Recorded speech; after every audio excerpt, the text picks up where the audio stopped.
Boruto fans कब से इस पल का इंतजार कर रहे थे कि आखिर मोमोशिकी की वापसी कब होगी, लेकिन आखिरकार इस चैप्टर में हमें बोरुशिकी देखने को मिल ही जाता है। उसकी वन हॉर्न फॉर्म साफ दिखाती है कि इस समय बोरुटो की बॉडी पर मोमोशिकी का कंट्रोल है। सिर्फ इतना ही नहीं, इस चैप्टर में हमें यह भी पता चलता है कि आखिर अमाडो ने काशिन कोजी को किडनैप क्यों करवाया। साथ ही बोरुटो और सराडा ने कोड को अपने जाल में फंसाने के लिए जो प्लान बनाया था उसका क्या हुआ। तो चलिए बिना समय बर्बाद किए शुरू करते हैं बोरुटो टू ब्लू वॉर्टेक्स का लेटेस्ट चैप्टर। चैप्टर की शुरुआत होती है अमाडो और कावाकी से। कावाकी अमाडो से पूछता है, तुम चाहते हो कि मैं काशिन कोजी को किडनैप करूं? अमाडो बिना हिचकिचाए जवाब देता है, हाँ। इस पर कावाकी कहता है, मुझे नहीं पता कि तुम्हारा असली प्लान क्या है, लेकिन एक बात साफ कर देता हूं, तुम मुझसे जो भी करवाना चाहते हो मैं कर दूंगा। बस इससे शिंजुस को हराने के मिशन में कोई दिक्कत नहीं आनी चाहिए। अमाडो उसे भरोसा दिलाता है कि ऐसी कोई बात नहीं होगी। वह कहता है, मैं जो कुछ भी कर रहा हूँ अपनी बेटी के लिए कर रहा हूँ, लेकिन मैं भी इन शिंजुस से जितनी जल्दी हो सके छुटकारा पाना चाहता हूँ। उससे पहले मुझे काशिन कोजी से कुछ पर्सनल बातें करनी है।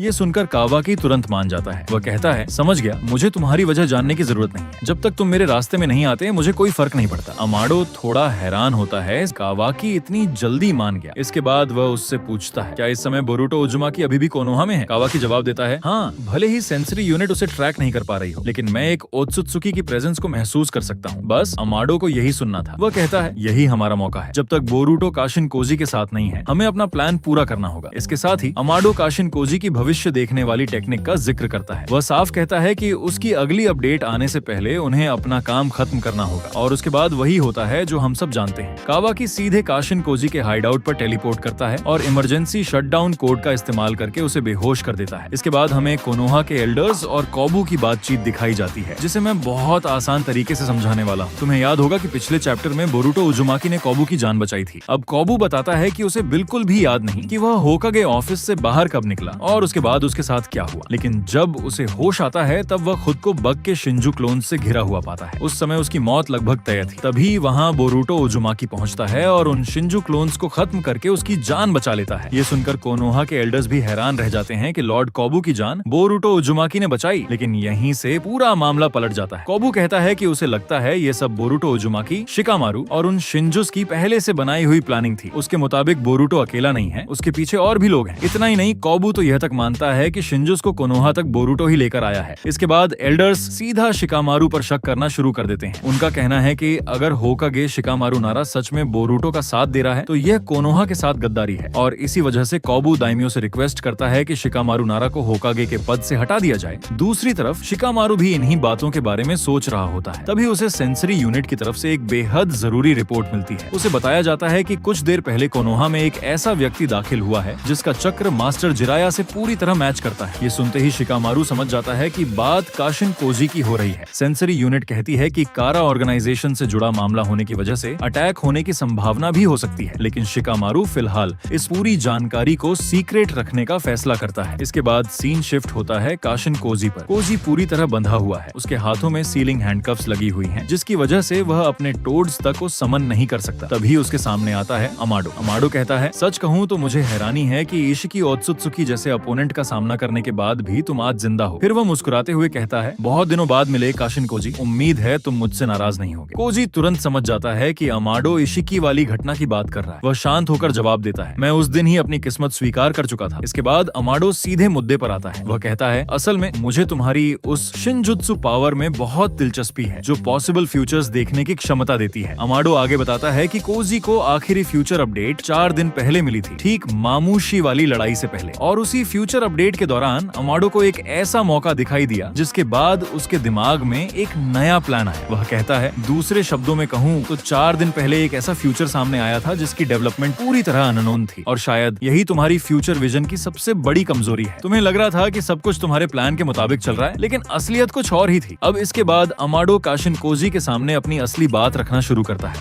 वो कहता है, तुम्हारी 10 डायरेक्शंस मेरे लिए बहुत बड़ा एडवांटेज है, लेकिन मैंने इसकी एक ऐसी कमजोरी ढूंढ ली है जो आगे चलकर हमारे लिए खतरा भी बन सकती है। ये सुनकर काशिन कोजी अब पूरी तरह अमाडो की बात पर ध्यान देने लगता है। तभी अमाडो उस शिनजुत्सु की सबसे बड़ी लिमिटेशन बताता है। वो कहता है, 10 डायरेक्शंस की सबसे बड़ी कमजोरी है इसका टाइम गैप। मतलब एक फ्यूचर अपडेट आने के बाद अगली अपडेट मिलने में काफी समय लग जाता है, और इसी गैप की वजह से कई बार फ्यूचर बदल भी सकता है। यहीं पर अमाडो बताता है कि उसने इसी कमजोरी को खत्म करने की कोशिश की है ताकि कोजी को भविष्य की जानकारी पहले से भी ज्यादा जल्दी मिल सके और आने वाले खतरों का सामना समय रहते किया जा सके। इसके बाद अमाडो कहता है, चिंता मत करो, ये पूरा प्रोसेस अल्ट्रासाउंड बेस्ड था, इसलिए तुम्हें बाहर से किसी तरह का नुकसान नहीं हुआ। फिर वो मुस्कुराते हुए कहता है, दूसरे शब्दों में कहूँ तो तुम्हारा माइंड पहले से भी ज्यादा फास्ट हो चुका है। अमाडो आगे कहता है, मैं अपनी तरफ से जितनी मदद कर सकता था मैंने कर दी। और फिर वो काशिन कोजी को कुछ दिखाता है। यहीं पर पहली बार अकेबी का क्लोन सामने आता है। अमाडो बताता है कि उसने कावाकी को जो कर्मा दिया है उसके अंदर उसकी बेटी अकेबी की मेमोरीज और जेनेटिक इंफॉर्मेशन स्टोर है। अगर भविष्य में कावाकी वही कर्मा इस क्लोन पर ट्रांसफर कर दे तो अकेबी बिल्कुल ओत्सुत्सुकी रिवाइवल की तरह दोबारा जिंदा हो सकती है। यानी अमाडो शुरू से ही अपनी बेटी को वापस लाने की तैयारी कर रहा था। लेकिन अब अमाडो